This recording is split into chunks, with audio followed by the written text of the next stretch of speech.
Okay, so today we're really excited to share a couple of opportunities we've come across. We really think that you guys are going to be very interested and you're going to learn a lot. A lot of us don't know much about how to use our money and get the most out of it. So today we're going to show you a little bit, teach you a little bit about commercial real estate and investing in it. We're going to start off with a little introduction on our first project, or actually we're going to have Brian and Miss Kim come on up. And they're going to teach us a little bit about the leases, the kind of leases, but today they're going to teach us mainly about triple net leases.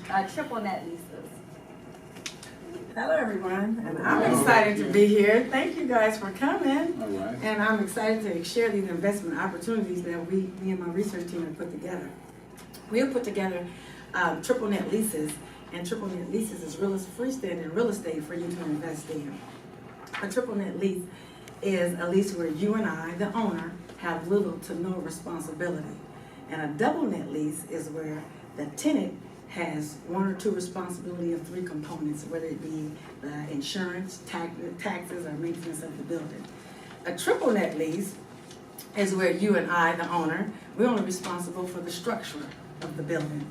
However, an absolute triple net lease, and that's what we're presenting here today, you and I, the owner, we have no responsibility. Such tenants as like Walmart, Target, Walgreens, it's okay, you're important. Walgreens, Best Buy, they are strong tenant rated cratons where they are responsible for the building, right? This is actually, I've been in real estate for almost 30 years. And so I've pretty much seen everything, nothing surprised me. All kinds of stuff, East Coast, West Coast, all over. I'm extremely excited about this whole triple net credit tenant leaseback program, and I've been noticing over the past 2 years actually that it's been an emerging trend, and actually it's pretty much the hottest trend in commercial real estate today across this country. One of the advantages of this is that the leases are guaranteed, or we're actually pursuing guaranteed leases, so your money is safe. The way it works is we'll have, let's say, an established tenant, let's say it's a Walmart, or let's say it's a charter school, or it could be something, a big, like you said, a Best Buy, something like that, that's not going anywhere. Typically what they'll do is they may own the building that they're in, and they'll want to sell the building, pull the equity out, and redistribute that money amongst their company. But they want to keep the building. They want to keep their business there. They have a thriving business. So they'll lease it back. So us, or the investors, kind of going to the property, we're coming up with a down payment. We have to do that, but we're using actually the tenant's credit to qualify. So don't worry about your FICO scores, none of that type of stuff. Is that do we have the money, and we use the tenant's credit again to qualify for the loan. We're typically trying to negotiate up to 20-year leases. Obviously, the longer the lease, the more valuable the asset is, and the better terms we can get when we go ahead into financing the property. We can actually get a loan that amortizes over 25 years if we have a 20-year lease. We're trying to structure these things so that they return. Typically, our target is at least a 10% return on your money year one. And we're structuring them so that they have typically 1.5% to 2%, sometimes 3% annual increases in rent for the life of the lease. And we're trying to put in options on your leases. But we're negotiating these or renegotiating leases going in as part of the purchase. They're thus controlling the return that's going to come in for the life of that lease. And since these leases are ultimately guaranteed, it's a very safe investment for anyone that wants to invest. Now, where are you going to get 10% of your money? Not in the bank. Most of these other programs, you're not going to see 10%. Plus, it's secured by performing commercial real estate with all the tax advantages of real estate. To me, and I've been in this for 30 years, this is one of the best things I've ever seen, and I'm really sold on it. And not only will we be putting together these investments, we have a team. We're going all over the country, specifically trying to vet these properties as we see them. We're looking into the competition, the trends in the area, the local jurisdictions, qualifications. I mean, the whole every aspect that we can. And so we're making sure that we carefully handpick and choose the best advantages for the investors that we put together at these things. Oh, and I just want to reiterate that these type of properties, they qualify for the 1031 exchange, which makes some of you know, that's a tax rule that'll let you sell like-minded property, purchase this type of property, and be free from that tax and generate future income for your heirs. It also, as it appreciates and you pay down the loan, and that'll be equity for the owner themselves. Right. And the way we're structuring these is, let's say optimally we begin with a 10% return. It'll be paid monthly. So you'll get a check every month, and you don't have to do anything. There's no management, there's no taxes, no insurance, nothing. You're just going to get back, you sit back on your investment, get paid back every month. And so like she said, it's going to increase because rent's going to increase every year. You're going to pay down a loan every year. You're going to increase equity every year. And so it's, to me, it's a win-win investment. You can have it for long term, and basically it's a retirement policy, but that money comes back guaranteed. And then we here at Butler Enterprises, we have professionals that can put together an LLC, a corporation, or a real estate investment trust, so we can pool together the money for the down payment. And then we can be investors, like I said, you and I together. This one is Wilberforce University, presented by Brian, Johnny, and Miss Rose. Hello, everybody. Thank you so much for coming. We're so excited about this investment. We have been doing our due diligence, researching, and we are ready as investors ourselves. So, getting started, we are going to be presenting Wilberforce University. We're actually not investing in the whole school, but 2 buildings on the property. So we do have the alumni multiplex, which is for recreational use. It is the basketball facility, the college uses it, of course, and as well as the community. Also, we have the Stokes Health and Wellness Center. They are utilizing that building for medical use for the students and faculty, and also for exercise. If we all get some exercise, that's what they use it for. And then they do have a center if you have a board meeting of such. So the community can use it as well as the school. Basically, Wilberforce, has anyone ever heard of Wilberforce, Ohio before you came today? No. It's right outside Dayton, Ohio, like 19 miles away of Silver. Let's see here. So we are moving forward. Let's see, so Wilberforce is a sale-leaseback with the option to buy in 5 years. The beauty about this one is that Wilberforce wants to buy the building back, so we don't have to look for a buyer in 5 years. And then we have the 2% increase each year, 20 years on the lease. And go ahead. Well, Wilberforce College is a private co-ed liberal arts historically black college. It's a HBCU. Now, when you think of HBCUs, you usually think of Morehouse, Spelman, Clark, Tennessee State, so on and so forth. Wilberforce is the first black HBCU. Okay, it's also part of the Underground Railroad. It was founded by the Ohio Conference of the Methodist Episcopal Church, as well as the AME Church. Okay, the AME Church took it over. They bought back they bought the buildings. Some of the notables that have taught there was Dr. E.B. Du Bois. Also, Wilberforce requires all of their students to participate in cooperative education, meaning they go out and they do co-op with other businesses before they graduate. There are only 2 colleges in the country that does that. They're looking to sell 2 student activity centers on the campus, and basically they're doing it to raise money. The 2 centers is the Alumni Multiplex and the Stokes Health and Wellness Center. Rose just spoke on it. I'm going to elaborate on it. The land has an asking price of about $7 million. It's about 48,000 square feet. The school is looking for a buyer to lease back its property after the sale, okay? Its terms will call for the lease of, I think we said 15, 20 years? 20 years. 20 years. The two buildings host the school sports and student activities. We're exploring all opportunities to include leveraging some of their existing assets. Such a move could help the school with a short-term infusion of capital. Okay. The alumni multiplex is on the campus student athletic facility. It houses their boys and girls basketball team. The Stokes Health and Wellness Multicultural Center is basically, they got gyms, they got workout facilities and things of that nature, and it's all state of the art. The school was founded in 1856, which means they're not going anywhere, all right?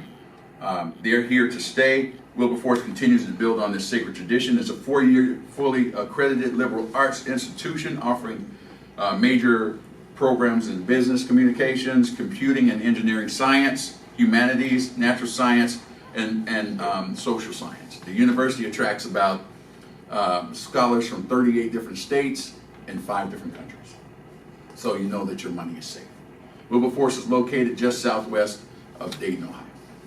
So some of you, they have all the Black Greeks on campus and so on and so forth. So just to let you know, as far as the HBCU, that they are here to stay. Okay, Ryan? All of this research went into basically letting you, the potential investor, know of the strength of the investment. Okay, like I said, he's not going anywhere. They have a strong alumni association. They have affiliations with other universities. A lot of the students take classes at University of Dayton, University of Cincinnati, etc. They're not going anywhere.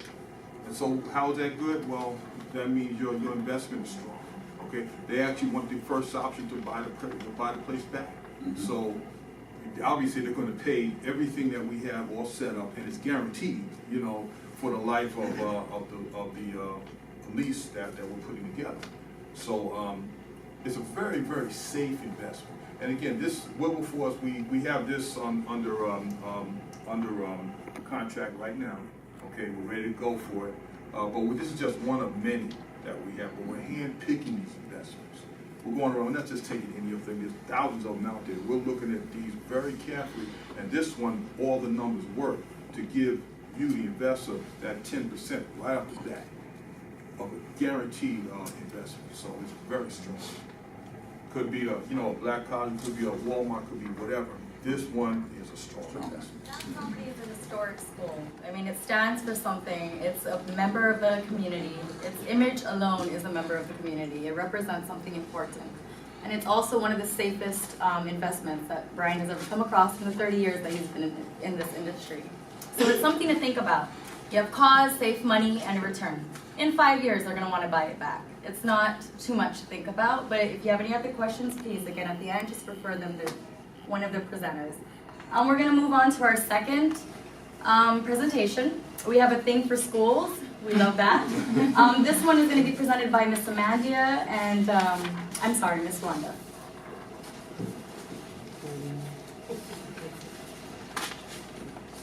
Hello, everyone. My name is Amandia Hewitt, and this is my colleague, Wanda Parker. Okay, so the investment that we will be speaking to you about today is called the Children's Learning Adventure Center. The Children's Learning Adventure, it is a sale-leaseback. It is located in Milton, Georgia. And Milton, Georgia is one of the neighboring cities, which is right next door to one of Atlanta's prestigious cities of Alpharetta, Georgia. Okay. The asking price for this particular property is $13.9. It is a triple net lease, which again, it means, you, the owner, have no responsibility of no repairs, no maintenance, no anything.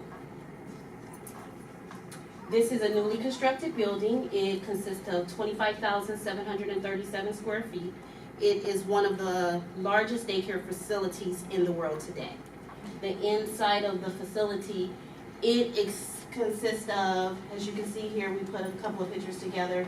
It has an indoor basketball court, a culinary classroom for the children, a commercial kitchen for the children to have meals prepared for them. It also has a dance studio, art studio, and several offices for administrative staff. The outside of the facility is 30,000 square feet, and it has outdoor playground areas for 5 different age groups. It has basketball courts, soccer fields, covered areas, artificial grass, that way your grass will never die. And it's pretty big.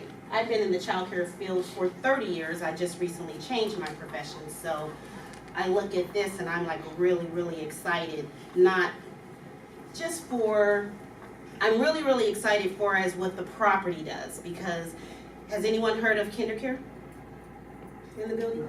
Okay, and have you heard of Tutor Time in the building? Have you heard of Tutor Time? Okay. Tutor Time and KinderCare.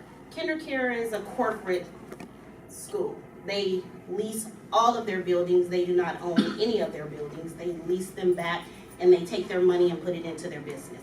Tutor Time, the people that started this school, they owned Tutor Time. And Tutor Time was a franchise, and what they did is they brought a new feel of the way that childcare was going to change. You have the corporate school for as KinderCare, which is the basic daycare center, but then when Tutor Time came along, it kind of changed it a little bit to where it was giving the children more of high-tech things. And with that being said, actually, it's the state of the art. You know, this is new stuff, new up and coming, and even have the science. And most of all, this is guaranteed. Go back to the slide, please. This is guaranteed, and it was started in 2012 by our sister and brother team, which is Rick and Cheryl Soldier. They were the founders of Tutor Time, and it was established in 1997. And they did really well with the child care industry, and they set the market for it. And so by them doing that, they sold it to the Learning Care Group. And when they sold that, they decided that they would try and, well, not try, they would open up 54 new sites, and then with an addition of 200 more coming by 2012. And so with that track record, 2020, I'm sorry. With that track record, wouldn't you think that this would be something worth investing in?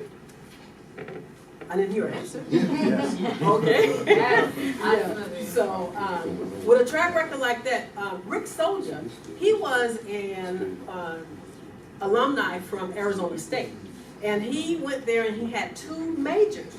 He was a double major. He majored in marketing and finance. So with a person like that behind investment strategies, that would be one to be in your corner, right? And you wouldn't mind investing with someone who knows the business, especially the financial part. And then with the financial part, you know how to get it out there and get people involved and wanting to be a part of an investment like this. In the Milton facility, the corporate will guarantee that the rent will get paid for the Milton facility, but just to give you a little history of the Milton facility as well. The Milton facility, each child is contracted on their own contract. It could be a weekly contract or a monthly contract. And your monthly contract for this particular state-of-the-art facility can be from $860 a month to $2,100 a month. So that lets you know that tuition is being paid because all of the parents are paying out of the pocket. There are no government programs whatsoever accepted for this facility. They have a revenue of just this facility alone of $1.2 million. Okay, now, this is a brand new state-of-the-art facility, and one thing about it is in a very good location. And so people from all around, when they pass this area, they can see the state-of-the-art facility because it's easy, accessible, and visible. Now, they are centrally located, and within that area are a whole lot of businesses. And so, you know, stores like Home Depot, you know, and then even there, they have schools in the same area. And so with a radius of 3 miles, are all different kinds of schools. And with schools come what? Children. And so children have brothers and sisters of the age range of infancy to what, 12 years old. And so if they're in high school, they can pick up the children for the mamas and dads, you know, so that they won't have to worry about trying to get over there and get them. And so another thing is in an affluent area.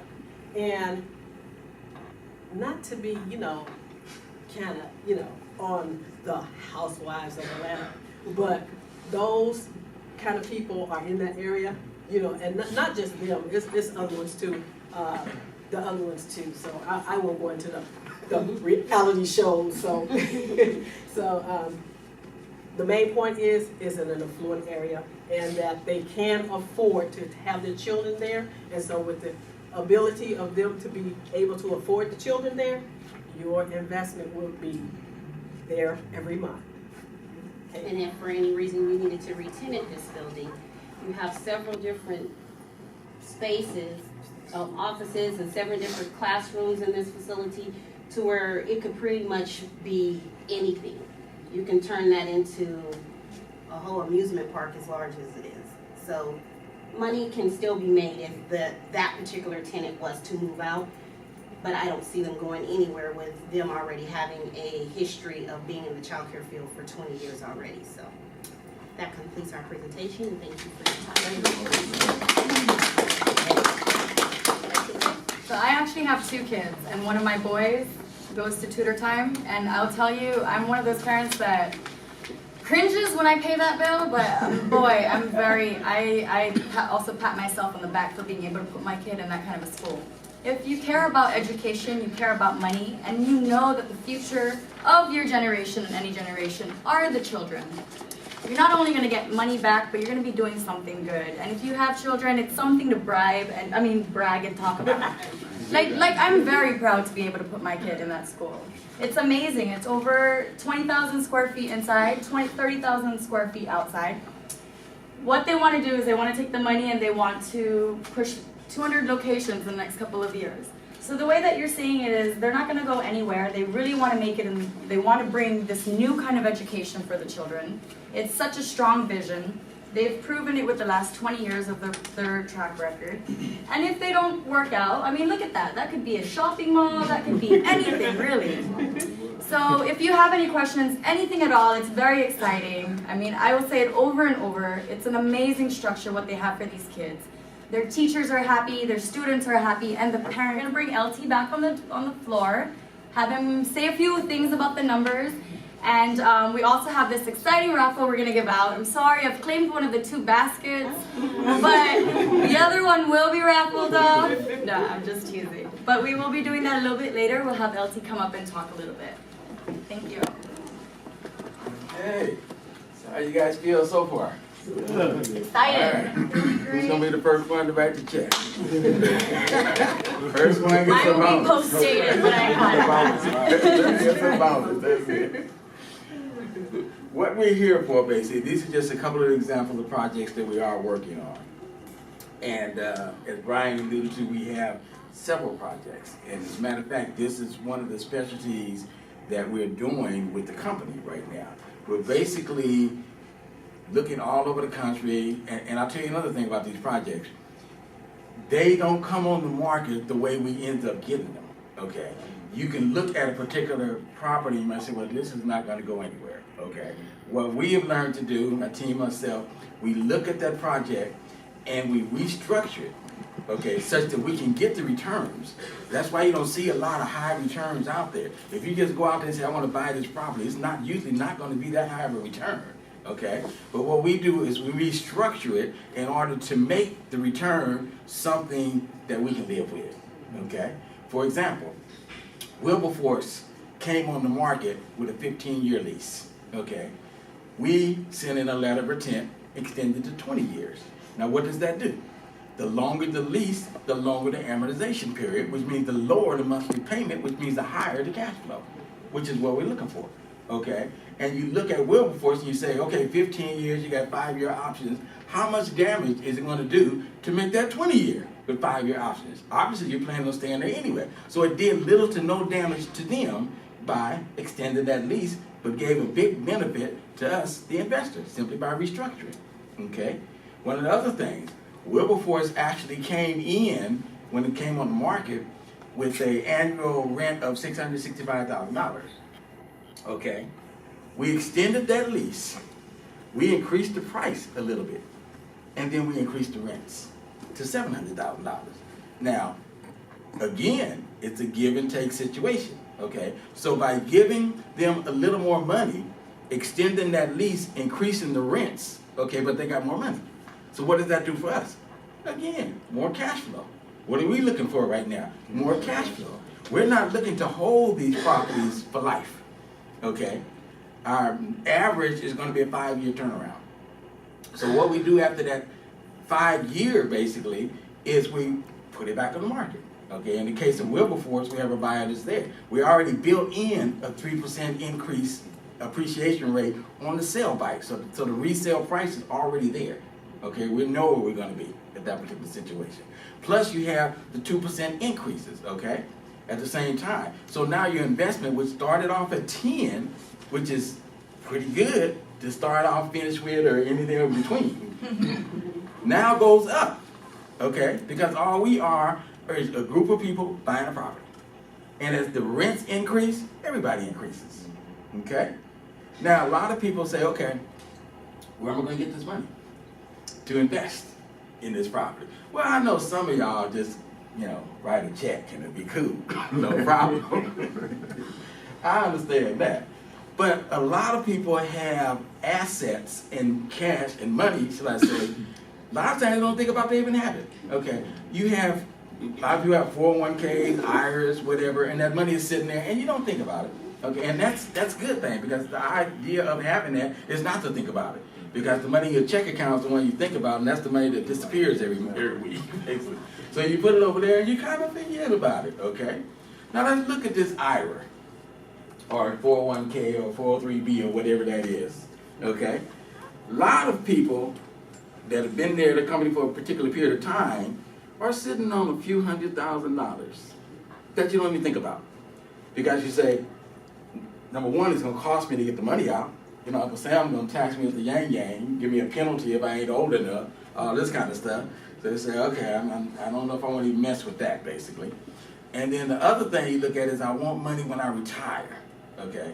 So when I get to that point where, I don't work anymore, and I just want to have enough that I don't have to go back to work. And a lot of people do. I've seen a lot of people do that. They retire, and before you know it, they're back to work. Why are they back to work? Well, maybe they got bored, or maybe they start running out of money, or maybe both. I don't know, basically. But these things are there. Now, let me ask you this. If there was a way to move that money out of an IRA where you would receive a return that is maybe 5 to 10 times as much as the money is making in the IRA, would you be interested in doing it? You should be. Of course. Okay? And if you would not be interested, somebody tell me why not. You really don't Every understand. tax. Yeah. So now we get down to, if that could be done, we might be interested, right? Okay. I know that most of you here, since you're here, you have some sense of investment, and you know that you can roll over an IRA without paying taxes right now. It defers it. It doesn't go away, but it does defer it. Okay. The situation is when you put your money into an IRA, true enough, they're investing it. And they're paying you probably 1%, maybe 2% if you like. Okay. But they are investing it. Okay. Now, do you believe that when they invest it, that they're making 1 to 2% that they're paying you? That wouldn't make sense either, right? They have to make more money. Okay? So, would it make sense that their investments are similar to what we're doing right here? The only difference is that we're going to go in and make that higher return as opposed to letting it sit in an IRA or 401k and let them make the higher return and give you 1%. Does that make sense? So we cut that out. When you put money in the bank, what do you think they do with it? Wait for you to come and get it back? That doesn't make sense. No, they gotta take that money, they gotta invest it. Doing this, okay? You get a life insurance premium. What do you think you do with the premiums they collect? Wait for you to die so they can get back to you? That doesn't make sense. They, again, have to do something that's gonna make way more than what they're gonna give you. What we're doing is cutting out that middle situation and we're going straight to the investment with the high return, okay? Now we talked about Uncle Sam. The problem is, if you say, I want to take this money out, then your other partner got to come in and say, that's fine as long as I get my share, okay? Which could be, depending on how old you are, a pretty good share. You know, 10% penalty if you're under 59 and a half, plus the taxes that you never paid on in the first place. By the time you take it out, you haven't made any money. It's all gone. But they did build in a rollover feature. Now, why did they do this? I'm gonna tell you why. Now, this is editorialized. Don't print this. Turn off the recorder. I'm just kidding. I'm gonna tell you why. They built that in so that certain people who knew certain things could move their money around. But those certain things are not publicly put out there, so everybody don't know it. Okay, but certain people, okay, we ain't say no names. We ain't gonna talk about people that make millions and don't pay taxes, but I have no idea who that is. But certain people, these rules are put in place for that. Okay, and I'll tell you another thing. The more that rule leaks out, then they change the rules. Okay, they've done it many times with bankruptcy. Bankruptcy was a tool used by people on the know, shall we say, for a long, long time. Okay, where most of us just felt that means you was totally broke. I ain't got no money in my pocket. I ain't got no money nowhere. I'm just broke. I'm bankrupt. No, you can be a millionaire and be bankrupt and move it because it's strategically right to do it that way. Okay, with that rollover rule. How many of you have heard of a self-directed IRA? See, don't get out. They exist. What is a self-directed IRA? A self-directed IRA is an IRA where you can point to where you want the investment to go. Normally, you put it in an IRA, they invest. With a self-directed IRA, you can say, I want my money to go to this investment. Real estate, whatever, okay? But we don't know about it.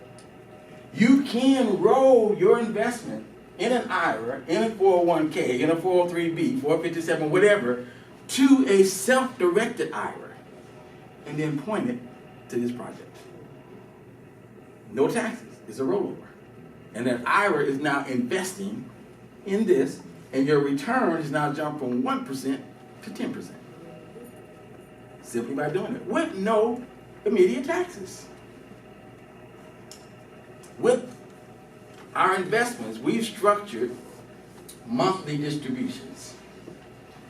You have the choice of rolling that over, taking that monthly distribution and do what you want with it. At the end of the year, you would pay taxes on the amount that you receive, just as though you were taking distributions from an IRA. Only what you receive. Or you can opt to roll it right back into that self-directed IRA and let it do what it do. Okay, these are options that are available. So money is available if you know how to get it. Okay, I believe one of the presenters spoke a little bit about 1031 exchange. A little more common. Most people kind of have, a rough idea what a 1031 exchange is. Again, it's a vehicle if you're sitting on a property. I know a lot of people that are sitting on properties that they own.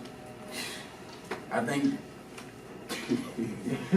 Moses lived in one of them. They've owned forever, okay? And they're fine with that because they have no mortgage, So they don't have to have big rents. So the rents normally are lower than they need be. But it doesn't matter because they're not paying out any mortgage anyway, basically. So I got to go up with my tenants. They're good tenants. They've been with me for the last 45 years. So what if they're paying $500? Hey, they're good tenants. You know what I mean? We're going to let them stay there and I'm still collecting money. Okay? But now, you have a raggedy property sometime. If you take a 4-unit, a raggedy 4-unit, in a rough area, you're looking at, on the low end, $500,000. On the low end. You know, if you can find one that. I'm talking about a raggedy unit in a rough area. Okay? If that property's paid for, that's $500,000 worth of equity that can be moved over. Okay? And start doing something in that situation. Get rid of the taxes or defer the taxes simply by the 1031 exchange. Okay? Which we structure that for you, make sure it goes. So you end up with no real immediate tax liability. You end up actually with a higher cash flow and you keep more money in your pocket. The other thing is a lot of people don't look at when they're collecting these rents. Collecting rent, I don't have a mortgage, so I don't have to worry about, you know, how much rent I collect, but I'm going to collect this rent and I, you know, pay me a few repairs and maintenance. People will call me at midnight sometime because hair got stuck in the sink or whatever. But, you know, that's no big deal. But then when you come to get your taxes done, you have no mortgage, you have no depreciation, all you got is some money that you and your partner have made, Mr. Uncle Sam. And he's gonna get his share along with what you thought you made, which is little anyway. So now, we roll this over, we do a 1031 tax deferred exchange, take this $500, $600, $700 in equity or whatever you have basically, and move it into a vehicle where your cash flow by itself is going to be higher, and you're going to keep more of it because now the real estate write-offs pass through to you. The only thing we pay is the mortgage. But what comes with mortgage? Interest. That's a write-off. Okay? So we go out and we get this $5 million loan or whatever it is to purchase this property. There's interest on that loan. It rolls right back to you against your taxes. So not only did you receive more, you keep more. Okay? What's the other thing that we have? Depreciation. How many people have a pretty good concept for tax purposes what depreciation is? Tax purposes, depreciation is one of the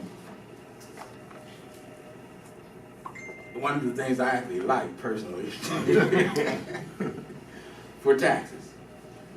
When you have income producing property, you can deduct everything you spend on that property. Everything. You can deduct the interest, but you pay the interest. You can deduct repairs and maintenance, but you pay repairs and maintenance. Okay. You can even deduct your travel time to get to the property, but you got to pay for the travel to get there. But you also have a deduction that you don't pay for. Depreciation. Technically, it's called cost recovery, and that's how I tell how old a person is, because they say depreciation, they're old. If they say cost recovery, they don't know what depreciation is. What is that? They just changed the name of it to throw us off, basically. This is a situation that you don't pay. You get a write-off simply for owning the property. Okay? Basically what they do, depending on what type of property it is, residential or commercial property, you take the value of the building, subtract out the land, and divide it by the life of the property, which is going to be 27.5 or 39, depending on if it's commercial or residential. You take that division, and whatever that number is, if that number comes to be $150,000 a year, then every year, in addition to all your other deductions, you write up an additional $150,000 just because you got the building. Okay? Which means, technically, if you made $100,000, you got a $50,000 loss on paper. You pay no taxes. You put money in your pocket, and you pay no taxes. Okay?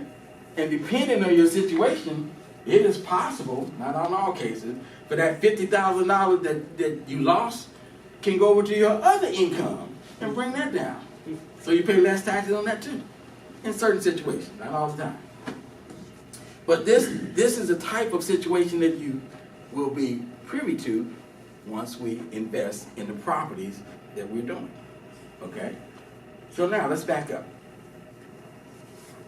How many people think a 10% return is good? Okay, very good. How many people would think it'd be even better if that return went up every year due to the fact that rents are increasing? That's good. Okay. How many people make that investment even better, the fact that you can keep more of it because you have write-offs from depreciation and interest? Okay, so that's even better, right? Okay. How many people feel that what makes this whole thing even sweeter, unlike a CD in a bank, when you put a CD in the bank, they give you 1% or whatever they're going to do, and at the end of 5 years, you get your money out. Yeah, that's true.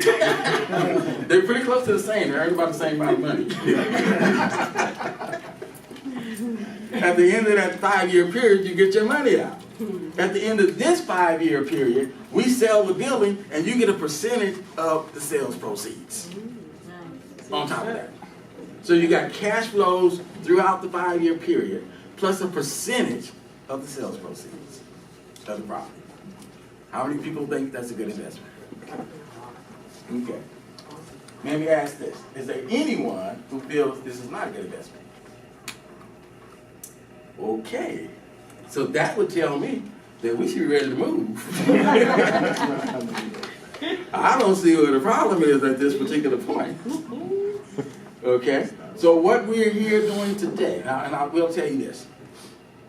Normally, like I said, we're working on primarily Wilberforce. The other investments are in line, okay? All of those investments don't necessarily have 10%. Wilberforce return has been negotiated, and it is 10% year 1, and goes up from there. By the time you get to year 5, you're in the 13% range. I forget exactly where it is, but you're somewhere in the 13% range with all of the investment increases on that, okay? We have other properties in line, none are less than 8% to the investor. Okay, so on the low end, we have 8%. We find these properties consistently. What we need, basically, is a strong base of investors so that we can continually do what we do, acquire these properties. When we acquire these properties, people say win-win situation. This is a win-win-win situation. But when we acquire these particular properties, the seller actually wins because we make it sweet enough to him till he wants to do it by the way we structure it, okay? The investors win. Again, 8 and up, a lot of times 10 and up. We've had them higher than 10 year 1, okay? And we as the company also managed to eat another day. And I'm sure you would like us to eat another day. And I would be pretty good sometimes. So, with that pretty much said, on that particular structure, does anyone have any